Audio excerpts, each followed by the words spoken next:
নমস্কাৰ ষ্টুডিঅ'ত মই মানস আপোনালোকে চাবলৈ আৰম্ভ কৰিছে খাটাং খবৰ আজি বাতৰি নহয় আজি আপোনালোকক দেখুৱাম দুজনৰ দুটা নমুনা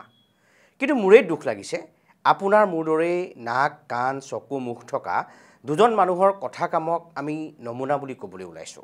আৰু সাধাৰণ মানুহ নহয় তেওঁলোক দায়িত্বশীল ক্ষমা কৰিব দায়িত্বশীল শব্দটো হয়তো ভুল হ'ব কাৰণ তেওঁলোকক দায়িত্ব দিয়াহে হৈছে দায়িত্ব কিমান পালন কৰিছে সেয়া তেওঁলোকৰ কথা কৰ্মৰ পৰাই আপুনি নিজে জানি লওক আহক এতিয়া বাতৰি নহয় এতিয়া দেখুৱাম দুজনৰ দুটা নমুনা নমুনা নম্বৰ 1 ৰামেশ্বৰ তেলীৰ পেট্ৰল আখ্যান চিনি পোৱাত নিশ্চয় অসুবিধা হোৱা নাই এও বিজেপিৰ সাংসদ অসমৰে ডিব্ৰুগড়ৰ সাংসদ বহুত ডাঙৰ মানুহ তেলী ডাঙৰীয়া ভাৰত চৰকাৰৰ শ্ৰম আৰু নিয়োগৰ লগতে পেট্ৰলিয়াম আৰু প্ৰাকৃতিক গেছৰ ৰাজ্যিক মন্ত্ৰী ৰামেশ্বৰ তেলী আপোনাৰ মনলৈ হয়তো প্ৰশ্ন আহিছে ইমান ডাঙৰ মানুহ ৰামেশ্বৰ তেলীৰ কথা কামক আমি কিয় নমুনা বুলি ক'লো কিয় নকম প্ৰথমে এই ফটোবোৰ চাওকচোন কি বুজিছে ৰাস্তাই পদুলিয়ে কাকতে টিভিয়ে এই ডাঙৰ ডাঙৰ বিজ্ঞাপনটো আপুনি সদায় দেখি থাকে প্ৰকাণ্ড এই বিজ্ঞাপনেৰে প্ৰধানমন্ত্ৰী মোদীয়ে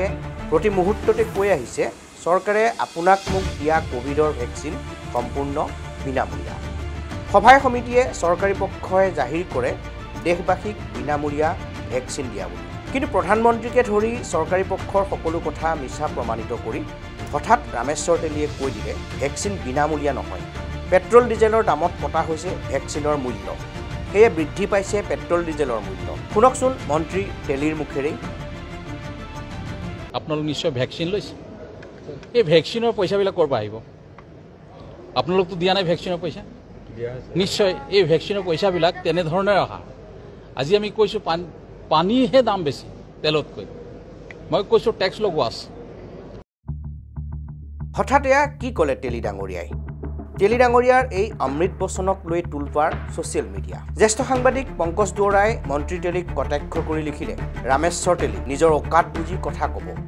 ৰামেশ্বৰ তেলী এইখন অসমত কেৱল হাৰিয়া খাই লাইনত পৰি থকা চাহ শ্ৰমিক কেইজনেই নাই একাংশ শিক্ষিত চাহ শ্ৰমিকৰ লগতে আন জাতি জনগোষ্ঠীৰ বহুত শিক্ষিত ব্যক্তি আছে গতিকে মুখ সম্ভালি কথা ক'ব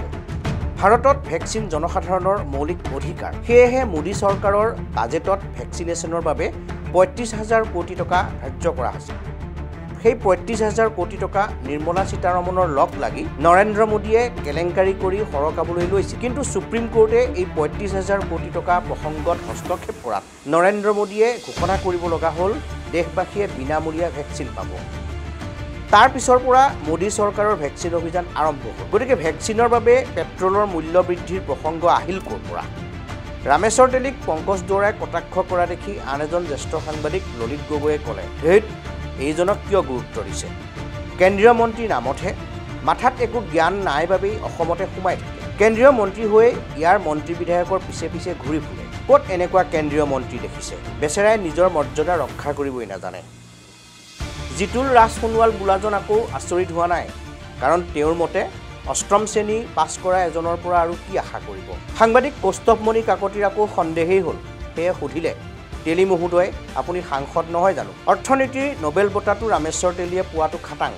এয়া আমি কোৱা নাই গৌতম প্ৰসাদ তালুকদাৰে কৈছে অৰ্থনীতিৰ ক্ষেত্ৰখনত অতুলনীয় অৱদানৰ বাবে নোবেল বঁটাটো আজুৰি যে আনিব সেয়া খাটাং ৱাহ তেলী ডাঙৰীয়া ৱাহ কি যে কয় ৰ'ব আৰু আছে পেট্ৰল নে পানী কিহৰ দাম বেছি সেয়াও কৈছে আমাৰ সন্মানীয় মন্ত্ৰী মহোদয়ে আজি আমি কৈছোঁ পানীহে দাম বেছি তেলতকৈ আপুনি যদি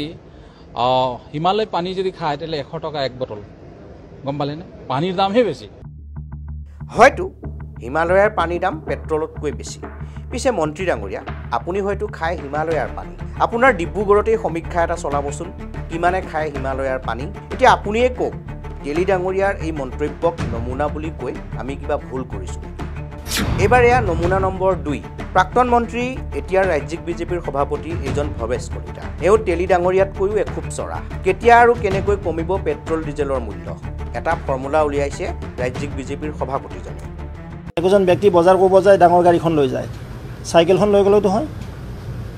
মই যদি খোজকাঢ়ি যাওঁ বজাৰলৈকে নিশ্চয় ট্ৰাফিক জামো কমিব পেট্ৰল ডিজেলৰ দামো কমিব অসমত হেনো গাড়ীৰ সংখ্যা বাঢ়িছে